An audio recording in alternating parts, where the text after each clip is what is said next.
नमस्कार बच्चों, आप सभी कक्षा 6 के विद्यार्थियों का नागरिक शास्त्र की कक्षा में स्वागत है। आपकी किताब हमारा इतिहास और नागरिक जीवन में 2 भाग हैं। पहला भाग इतिहास का है और दूसरा भाग नागरिक शास्त्र का है। आज हम नागरिक शास्त्र के भाग 2 के पाठ 2 के ग्रामीण स्थानीय स्वशासन के विषय में चर्चा करेंगे। आज की कक्षा में हम जानेंगे ग्रामीण रहन सहन के बारे में, ग्रामीण विकास की विभिन्न योजनाओं के संबंध में, स्थानीय स्वशासन के विषय में, पंचायत व्यवस्था एवं उसके स्तरों के संबंध में, ग्राम पंचायत के गठन एवं उसके आय के साधन के बारे में, ग्राम पंचायत के कार्य और उसके महत्व के बारे में। बच्चों, आप सभी अपने माता पिता, भाई बहन, दादी बाबा आदि के साथ परिवार में रहते हैं। आपके घर के आसपास आप ही की तरह के और परिवार रहते हैं। आप सभी उन परिवारों के बच्चों के साथ खेलते कूदते होंगे और मज़े करते होंगे। हम सभी को एक साथ मिलजुल कर रहना बहुत अच्छा लगता है। देखिए, यह चित्र भी आपको यही दिखा रहा है। ये आपकी किताब हमारा इतिहास और नागरिक जीवन से लिया गया है और ये चित्र लालगंज गांव का है। हम सभी इस प्रकार अपने अपने परिवार के साथ रहते हैं। बहुत सारे परिवारों को मिलाकर एक समुदाय या समाज बनता है। फिर ये समुदाय चाहे नगर का हो चाहे आपके गांव का। तो आइए बच्चों, आज हम आपके गांव के रहन सहन और वहां की शासन व्यवस्था के बारे में कुछ नई बातें जानेंगे। हमारे देश भारत की जनसंख्या का अधिकांश भाग ग्रामीण क्षेत्र में रहता है। ग्रामीण क्षेत्र में रहने वालों का मुख्य व्यवसाय कृषि करना, पशुपालन करना तथा अन्य छोटे छोटे काम धंधे करना होता है।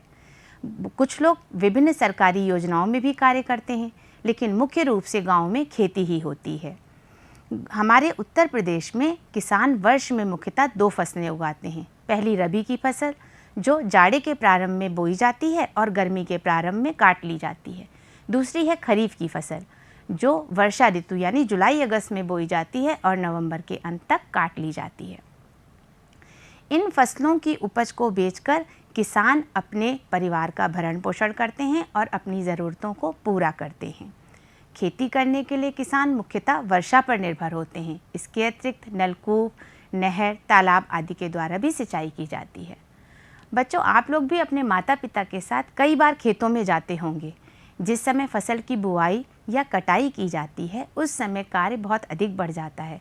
ऐसे समय में यथासंभव सभी को परिवार में एक दूसरे की मदद करनी चाहिए। बच्चों, आप लोग अपने गाँव में बहुत बार घूमे होंगे, परंतु आप अपने गांव को आज जिस स्थिति में देखते हैं वैसा पहले नहीं था। पहले के गांव के रास्ते कच्चे, धूल भरे, मिट्टी भरे होते थे। गांव में मूलभूत आवश्यकताओं जैसे बिजली, पानी आदि का अभाव था। प्राथमिक स्वास्थ्य केंद्र, विद्यालय आदि गांव से बहुत दूर होते थे, जिसके कारण लोगों को चिकित्सा सुविधाएं आसानी से उपलब्ध नहीं हो पाती थी और बहुत से लोगों के लिए अपने बच्चों को दूर भेजना संभव नहीं हो पाता था, जिससे बच्चों की पढ़ाई बाधित हो जाती थी। परंतु जैसे जैसे हमारे देश ने तरक्की की है तो ये तरक्की हमारे गाँव में भी दिखाई देने लगी है। अब गाँव में किसान खेती करने के लिए उन्नत बीज, खाद एवं कृषि यंत्रों का प्रयोग करने लग गए हैं। खेतों में हल बैल की जगह ट्रैक्टर का प्रयोग होने लग गया है। सभी लोग अब बहुत से गाँवों में प्राथमिक स्वास्थ्य केंद्र, विद्यालय तथा पंचायत घर आदि भी बन गए हैं। आपने अपने गांव में ये सारी सुविधाएं देखी होंगी। अब गांव में लोग खुले में शौच जाने का पूरी तरह परित्याग कर चुके हैं। हमारे सभी घरों में शौचालयों का निर्माण हो गया है और लोग उनका प्रयोग करने लगे हैं। सभी घरों में बिजली का कनेक्शन भी लग गया है, जिससे कि वहां पर टीवी, मोबाइल, कंप्यूटर आदि सुविधाएं भी आसानी से उपलब्ध हो रही हैं। गाँव के लोग अपने बच्चों की पढ़ाई के लिए जागरूक हो गए हैं और अपने बच्चों को पढ़ने के लिए तथा व्यवसाय आदि के लिए बाहर भी भेजने लगे हैं। पक्की सड़कों का निर्माण हो जाने के कारण यातायात के लगभग सभी साधन गांवों तक सुलभ हो गए हैं, जिससे गांव के लोगों को आने जाने में और अपना सामान लाने ले जाने में भी सुविधा होने लगी है। दूरदर्शन, रेडियो, केबल टीवी ये सारी चीज़ें गाँवों में आसानी से सुलभ हैं और इनके द्वारा गाँव के लोगों को उत्तम रहन सहन संबंधी, स्वास्थ्य संबंधी, कृषि संबंधी जानकारी दी जा रही है, जिससे गांव के लोगों का स्तर ऊंचा उठ रहा है। गांव के मार्गों को सड़कों से जोड़ने की प्रक्रिया भी निरंतर चल रही है। गांव में बैंक भी खोले जा रहे हैं जो मामूली ब्याज पर किसानों को ऋण देते हैं, जिससे वे अपने स्तर को ऊंचा उठा सकें। आपने भी ये सभी सुविधाएं देखी हैं। गांव के लोगों को प्रशिक्षण देकर आत्मनिर्भर बनाने का कार्य भी तेजी से किया जा रहा है। हस्तशिल्प तथा हथकरघा आदि पे विशेष जोर दिया जा रहा है। सरकार द्वारा ग्रामीण विकास के लिए विभिन्न सरकारी योजनाएं चलाई जा रही हैं। इनमें से कुछ के बारे में हम चर्चा करते हैं। प्रधानमंत्री ग्राम सड़क योजना, ये योजना दिसंबर सन 2000 में शुरू की गई थी। इस योजना के तहत गांव के मार्गों को मुख्य सड़क से जोड़ने हेतु पक्के सड़क मार्गों का निर्माण किया जा रहा है। दूसरी योजना है महात्मा गांधी राष्ट्रीय ग्रामीण रोजगार गारंटी योजना, जिसे मनरेगा भी कहा जाता है। फरवरी सन 2006 में इस योजना की शुरुआत करी गई थी। यह योजना गांव के प्रत्येक परिवार के वयस्क सदस्य को वर्ष में 100 दिन के रोजगार की गारंटी देती है, जिससे वह अपने परिवार का भरण पोषण कर सके और उनकी ज़रूरतों को पूरा कर सके। स्वच्छ भारत मिशन, ये एक बहुत महत्वपूर्ण योजना है जो केवल गाँव में ही नहीं वरन शहरों में भी कार्य कर रही है। 2 अक्टूबर सन 2014 को राष्ट्रपिता महात्मा गांधी की जयंती के अवसर पर इस मिशन का शुभारंभ किया गया था। इस अभियान का एक स्लोगन है, एक कदम स्वच्छता की ओर। इस स्लोगन को आपने अपने गाँव में बहुत जगहों पर लिखा देखा होगा। ये स्लोगन आपके विद्यालय में भी ज़रूर लिखा होगा। ये योजना केवल गाँव में नहीं वरन शहरों में भी कार्य कर रही है।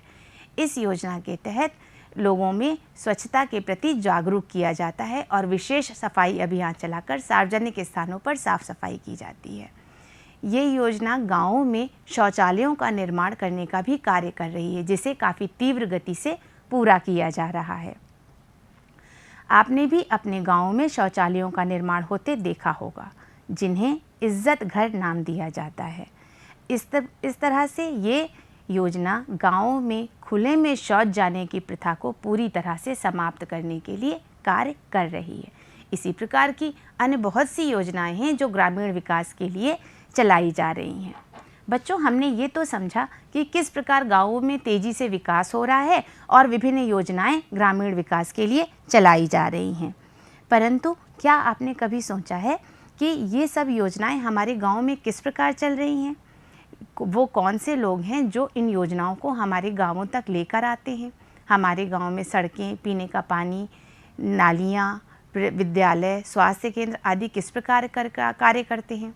और हम अगर इनके बारे में कुछ जानकारी प्राप्त करना चाहें तो हम किनसे संपर्क करें? साथ ही अगर हमारा कभी हैंडपंप खराब हो जाता है या हमारे यहाँ सड़कें टूट जाती हैं तो हम किससे शिकायत करें और उन्हें हम कैसे ठीक करवाएं? तो इन सब व्यवस्थाओं को समझने के लिए हम अपने विद्यालय के उदाहरण से समझते हैं। आप सभी अपनी कक्षा में एक मॉनिटर का चुनाव करते हैं। वो मॉनिटर अगर किसी बच्चे को कोई समस्या होती है तो उस बात को आपके कक्षा अध्यापक तक पहुंचाता है। कक्षा अध्यापक उस समस्या को दूर करने का प्रयास करते हैं। यदि समस्या बड़ी है तो कक्षा अध्यापक उस बात को प्रधानाध्यापक तक पहुंचाते हैं, जिससे उस समस्या को दूर किया जा सके। इस प्रकार यह एक व्यवस्था होती है जिससे विद्यालय में अनुशासन बना रहता है और सभी कार्य सुचारू रूप से चलते रहते हैं। इसी प्रकार गाँव में भी सभी व्यवस्थाओं का प्रबंध करने के लिए एक व्यवस्था बनाई जाती है।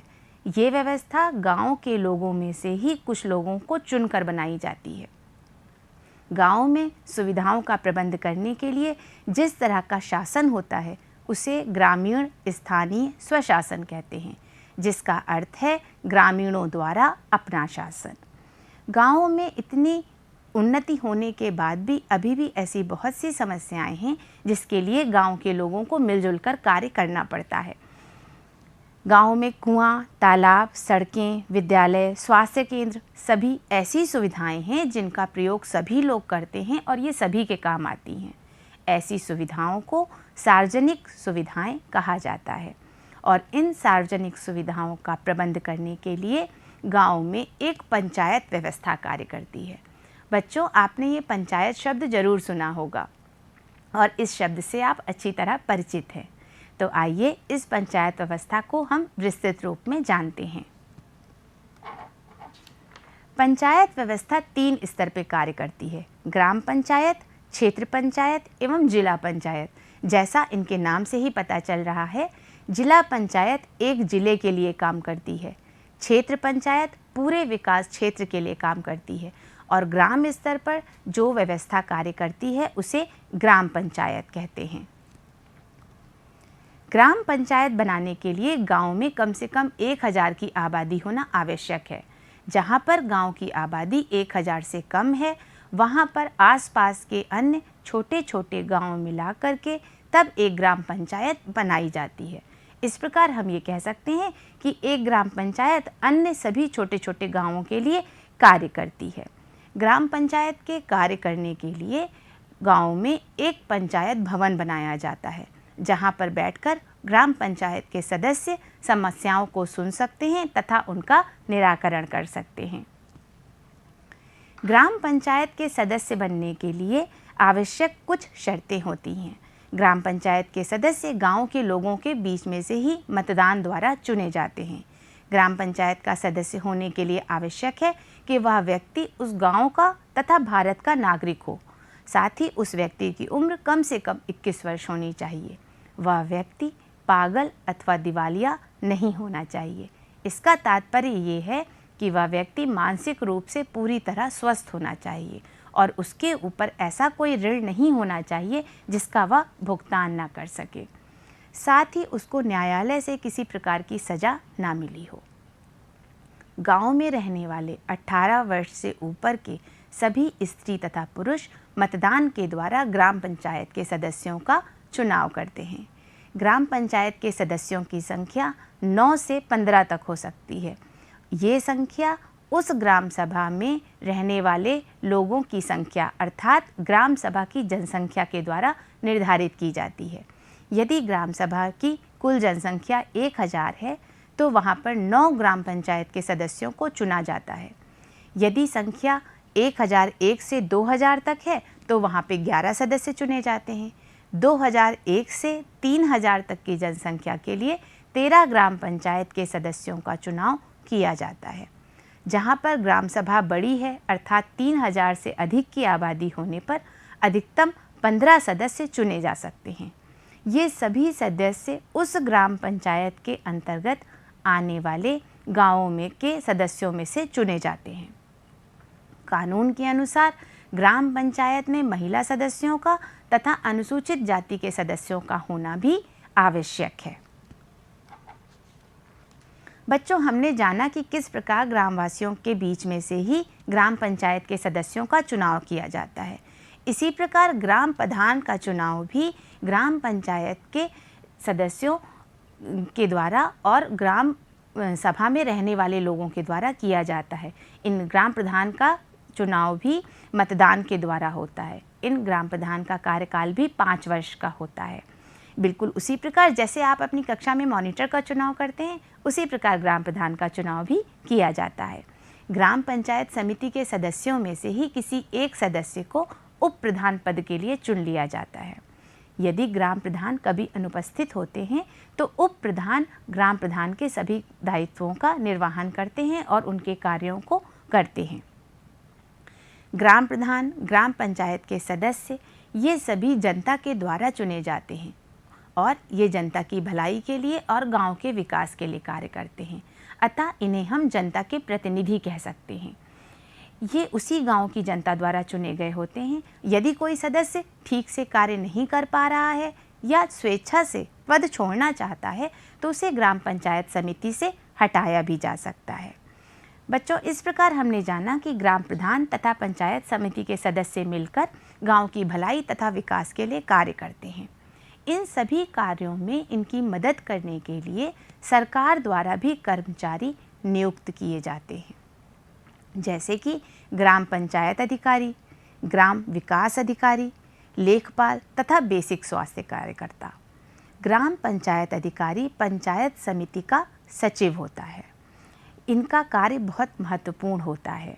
ये ग्राम पंचायत की बैठक कराते हैं, बैठक का विवरण लिखते हैं, ग्राम पंचायत के आय तथा व्यय का हिसाब किताब रखते हैं, किए गए कार्यों का ब्यौरा रखते हैं, तथा साथ ही ये भी देखते हैं कि ग्राम पंचायत ठीक प्रकार से कार्य कर रही हो। ग्राम पंचायत की बैठकों में ये देखा जाता है उनके आय व्यय का हिसाब क्या है और वह किस प्रकार कार्य कर रहे हैं। विभिन्न सरकारी योजनाओं के बारे में ग्राम पंचायत के सचिव बताते हैं, जिससे गांव के लोगों का विकास हो सके और गांव के लोग उनसे जुड़ सकें। इन्हें बोलचाल की भाषा में पंचायत सचिव भी कहा जाता है। इस प्रकार इनका कार्य बहुत महत्वपूर्ण होता है। बच्चों, हमने ये जाना कि ग्राम पंचायत के सदस्य और ग्राम प्रधान ग्राम पंचायत अधिकारी की सहायता से गांव के विकास के लिए कार्य करते हैं। इन सभी कार्यों के लिए धन की आवश्यकता होती है। ग्राम पंचायत को विभिन्न कार्यों के लिए धन सरकार द्वारा अनुदान के रूप में मिलता है। अनुदान का अर्थ है सरकार द्वारा दी जाने वाली आर्थिक सहायता। इसके अतिरिक्त दुकान, मकान, जमीन आदि पर कर भी लगाया जाता है, जिससे कि उनको धन की प्राप्ति होती है। ये सभी धन ग्राम पंचायत की आय होती है। सार्वजनिक भूमि को पट्टे पर दिया जाता है, जिससे धन की आय होती है और वह धन गांव के विकास के लिए खर्च किया जाता है। परंतु जैसा हम इस चित्र में देख पा रहे हैं, मुख्य रूप से धन सरकारी अनुदान के रूप में ही मिलता है, जो गांव के विकास के लिए खर्च किया जाता है। बच्चों, हमने यह तो जाना कि ग्राम पंचायत विभिन्न प्रकार से कार्य करती है और अपने धन को गांव के विकास के लिए खर्च करती है। अब हम ये भी जानने की कोशिश करेंगे कि यह धन ग्राम पंचायत किन किन कार्यों में खर्च करती है। जैसा हमने पहले भी चर्चा करी, ग्राम पंचायत का मुख्य कार्य गांव की दशा सुधारने का होता है। ग्राम पंचायत गांव की दशा सुधारने के लिए वह सभी कार्य करती है जिससे गांव का विकास हो सके। ग्राम पंचायत यह देखती है कि गांव में विद्यालय, प्राथमिक स्वास्थ्य केंद्र, सुविधा केंद्र आदि कार्य कर रहे हों और सभी लोग उनका लाभ ले पा रहे हों। इसके अतिरिक्त गांव की जनता उनसे पूरी तरह से सुविधा प्राप्त कर रही हो।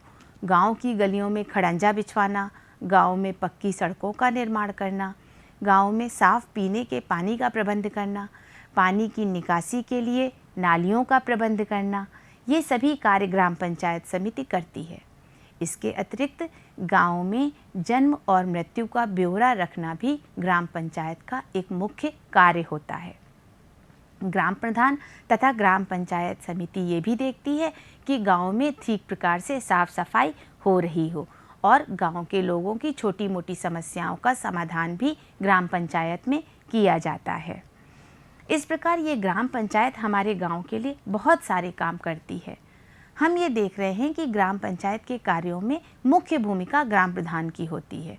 ग्राम प्रधान गांव के लोगों के लिए बहुत सारे कार्य करते हैं। गांव के लोगों को सभी प्रकार के प्रमाण पत्र देना, जैसे जन्म प्रमाण पत्र, मृत्यु प्रमाण पत्र, आय प्रमाण पत्र, जाति प्रमाण पत्र, ये सभी ग्राम प्रधान द्वारा ही दिए जाते हैं। इस प्रकार ग्राम प्रधान गांव के लोगों के अभिभावक की तरह कार्य करते हैं। ग्राम प्रधान पंचायत सचिव की सहायता से अपने गांव के लोगों को विभिन्न सरकारी योजनाओं में जोड़ने का भी कार्य करते हैं, जिससे कि उनको रोजगार मिल सके और गांव का विकास हो सके। गांव की सार्वजनिक संपत्ति का रखरखाव, उन्हें खरीदना, बेचना, इन सारे कार्यों को भी ग्राम पंचायत समिति करती है। पंचायत अपनी आमदनी तथा खर्च का हिसाब किताब रखती है। ग्राम पंचायत समिति की वर्ष में 2 बार बैठक होती है। बैठक में ये देखा जाता है कि ग्राम पंचायत समिति अपना कार्य कर पा रही है या नहीं। ग्राम पंचायत की बैठक में ग्राम प्रधान, पंचायत समिति के सदस्य और सरकार द्वारा नियुक्त कर्मचारी सभी लोग भाग लेते हैं। पंचायत सचिव उसमें अपने आय व्यय का ब्यौरा रखते हैं और देखते हैं कि पंचायत समिति भली प्रकार कार्य कर रही है या नहीं और गांव में विकास किस दिशा में हो रहा है। ग्राम प्रधान इन सभी कार्यों में सहयोग करते हैं। किसी भी गांव के विकास के लिए ग्राम पंचायत अत्यधिक महत्वपूर्ण है। गांव से संबंधित सभी निर्णय ग्राम पंचायत में ही लिए जाते हैं। गांव के लोग अपनी स्थानीय समस्याओं को आसानी से ग्राम पंचायत में सुलझा लेते हैं और उन्हें छोटी छोटी बातों के लिए गांव से बाहर नहीं जाना पड़ता है। इस प्रकार उनकी समय, धन और संसाधनों की बचत होती है। बच्चों, इस प्रकार हमने देखा कि ग्राम पंचायत हमारे गांव के लिए बहुत आवश्यक है। ये हमारे गांव की दशा को सुधारने का सभी कार्य करते हैं, चाहे वो सड़कें बनवाना हो, पानी का प्रबंध करना हो, पानी की निकासी के लिए नालियों का प्रबंध करना हो, प्राथमिक स्वास्थ्य केंद्र हों, विद्यालय हों, सभी सुचारू रूप से कार्य करते रहें, इस बात को देखने की पूरी जिम्मेदारी ग्राम पंचायत की होती है। इस प्रकार हम ये कह सकते हैं कि ग्राम प्रधान तथा ग्राम पंचायत हमारे गांव के विकास के लिए बहुत अधिक महत्वपूर्ण हैं। इस पूरे चर्चा में आपने 2 नए शब्द सुने। पहला है ग्राम सभा। ग्राम सभा उस गांव में रहने वाले 18 वर्ष या उससे अधिक आयु के लोगों से मिलकर बनती है और ग्राम सभा की जनसंख्या पर ही ये निर्भर करता है कि उस ग्राम पंचायत में कितने सदस्य चुने जाएंगे, जिसका हम लोगों ने पहले चर्चा की थी कि 9 से लेकर 15 सदस्य चुने जाते हैं और ये उस ग्राम सभा की जनसंख्या के आधार पर निर्धारित किया जाता है। दूसरा शब्द है अनुदान। अभी हम लोगों ने पढ़ा था कि ग्राम पंचायत को कार्य करने के लिए धन सरकार द्वारा दिया जाता है, तो सरकार द्वारा दी जाने वाली आर्थिक सहायता को अनुदान कहते हैं। ये 2 नए शब्द आपके इस पाठ में आए थे। बच्चों, आज की कक्षा में हमने जाना ग्रामीण रहन सहन के बारे में कि ग्रामीण इलाकों में मुख्य व्यवसाय खेती है और वहाँ पर छोटे मोटे काम धंधे करना मुख्य कार्य है। ग्रामीण विकास की विभिन्न योजनाओं के बारे में, जिनमें कि मनरेगा, प्रधानमंत्री सड़क योजना और स्वच्छ भारत मिशन मुख्य योजनाएं हैं। स्थानीय स्वशासन के विषय में, अर्थात ग्रामीणों द्वारा अपना शासन किस प्रकार चलाया जाता है। पंचायत व्यवस्था एवं उसके विभिन्न स्तरों के संबंध में, अर्थात पंचायत व्यवस्था किस प्रकार करती है, उसके कितने स्तर होते हैं, इसका हमने अध्ययन किया। ग्राम पंचायत के गठन के बारे में, ये बहुत महत्वपूर्ण है क्योंकि ग्राम पंचायत का गठन ग्राम वासियों के द्वारा मतदान करके किया जाता है। ग्राम पंचायत में मुख्यतः ग्राम प्रधान तथा पंचायत समिति के सदस्य होते हैं और इसके अतिरिक्त सरकारी कर्मचारी भी नियुक्त किए जाते हैं।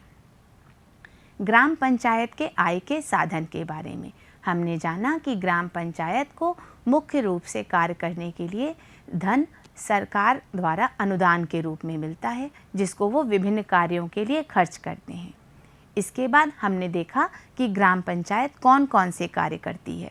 इसके अंतर्गत हमने जाना कि ग्राम पंचायत गांव की दशा सुधारने के सभी कार्य करती है। गांव में चाहे पीने के पानी का प्रबंध करना हो, पानी की निकासी के लिए नालियों का प्रबंध करना हो, गलियों में खड़ंजा बिछवाना हो, पक्की सड़कें बनवाना हो, ये सभी कार्य ग्राम पंचायत करती है। साथ ही सड़कों पर प्रकाश की व्यवस्था करना, समुचित चिकित्सा व्यवस्था करना, ये सारे कार्य ग्राम पंचायत करती है। इसके अतिरिक्त गांव के लोगों के जन्म मृत्यु का ब्यौरा रखना भी ग्राम पंचायत का मुख्य कार्य होता है। ग्राम प्रधान सरकारी योजनाओं से ग्रामवासियों को जोड़ने का प्रयास भी करते हैं, जिससे उनको रोजगार मिल सके और उनका जीवन स्तर ऊंचा उठ सके। इस प्रकार हमने ये जाना कि ग्राम पंचायत हमारे गांव के विकास के लिए बहुत महत्वपूर्ण है। बच्चों, अच्छा लगा ना अपने गांव के बारे में और वहाँ की शासन व्यवस्था के बारे में जानकर? आप भी अपने माता पिता से पूछिएगा कि आपके गांव में ग्राम प्रधान कौन है और ग्राम पंचायत के सदस्य कौन कौन हैं। जब ग्राम प्रधान का चुनाव हुआ था तो आपके परिवार में से कौन कौन गया था मतदान करने के लिए? बच्चों, आज हमने जिस पाठ की चर्चा करी वो आपकी किताब हमारा इतिहास और नागरिक जीवन के पाठ ग्रामीण स्थानीय स्वशासन में पेज नंबर 98 से 105 तक दिया गया है। पेज नंबर 104 पर अभ्यास कार्य दिया गया है। आइए हम इन अभ्यास कार्य पे चर्चा करते हुए पाठ को दोहरा लेते हैं। पहला प्रश्न है, रिक्त स्थानों की पूर्ति कीजिए। आप लोगों ने इस पूरे पाठ को अच्छी तरह सुना है तो आप इन सबको आसानी से हमारे साथ कर पाएंगे। पहला भाग है, ग्राम पंचायत का चुनाव, खाली स्थान दिया हुआ है, वर्ष के लिए होता है। तो हाँ बच्चों, ये तो हम सब ने समझा है ना, ग्राम पंचायत का चुनाव 5 वर्ष के लिए होता है, तो यहाँ पर 5 भरा जाएगा। दूसरा प्रश्न है, पंचायत समिति के सदस्यों को चुनने वाले मतदाता की आयु कम से कम, खाली स्थान दिया हुआ है, वर्ष होनी चाहिए। हाँ बच्चों, तो ये हम लोग ने जाना था ना कि गांव के 18 वर्ष से ऊपर के सभी स्त्री पुरुष मतदाता बन सकते हैं और अपने सदस्यों का चुनाव कर सकते हैं। ग्राम पंचायत के प्रमुख को क्या कहते हैं? आप इन सभी से अच्छी तरह परिचित हैं। ग्राम पंचायत के प्रमुख को ग्राम प्रधान कहते हैं। पंचायत की जिम्मेदारी गांव की दशा, खाली स्थान की होती है। हाँ बच्चों, आप जानते हैं ना, ग्राम पंचायत की जिम्मेदारी गांव की दशा सुधारने की होती है। पंचायत को सरकार द्वारा खाली स्थान मिलता है। हाँ, आप जानते हैं कि सरकार द्वारा सरकारी अनुदान मिलता है, आर्थिक सहायता मिलती है, जिसे अनुदान कहा जाता है। अगला प्रश्न है, दिए गए कथनों में जो सही हो उनके आगे सही और जो कथन गलत हो उनके आगे गलत का चिन्ह लगाएं। पहला है, पंचायत समिति का कार्य गांव में रोशनी का प्रबंध करना है। आप सभी जानते हैं केवल रोशनी का प्रबंध करना ही नहीं, गांव में समुचित विकास करना ग्राम पंचायत समिति का कार्य होता है, अतः ये कथन सही है। हर ग्राम सभा में एक पंचायत समिति होती है। ये निश्चित नहीं है क्योंकि ग्राम सभा तभी बनती है जब आबादी 1000 से अधिक हो। अगला प्रश्न है, पंचायत समिति के सदस्यों की संख्या निश्चित होती है। ऐसा नहीं है, हम लोग ये जानते हैं कि समिति में 9 से लेकर 15 तक सदस्य हो सकते हैं। मेला, दुकान, मकान आदि पर लगे कर द्वारा ग्राम पंचायत की आय होती है। तो ये कथन सही है क्योंकि ये सभी धन ग्राम पंचायत की आय होती है जिसको वह अपने गांव के विकास के लिए खर्च करते हैं। बच्चों, ये कार्य तो आप अपनी पुस्तक में ही कर सकते हैं, इसलिए अब कुछ लिखने का कार्य भी कर लिया जाए। आप अपने गांव में सुधार के लिए अपने जो भी कार्य कराना चाहते हैं ग्राम प्रधान के द्वारा और पंचायत समिति के द्वारा, उसकी एक सूची बनाकर अपने शिक्षक के माध्यम से ग्राम प्रधान को दीजिए। वह अवश्य आपकी बात को सुनेंगे और कार्य को पूरा करेंगे। आप अपनी कॉपी में 2 तरह के कार्य करिएगा। एक तो ग्राम पंचायत के कार्यों की सूची बनाइएगा कि क्या क्या काम हो रहे हैं। साथ ही अपने गांव में चल रही विभिन्न सरकारी योजनाओं के नाम और उनके लाभ लिखिएगा। बच्चों, आशा है ये पाठ आपको अच्छी तरह समझ में आया होगा। आप इसे अपनी पुस्तक से ज़रूर अध्ययन करिएगा।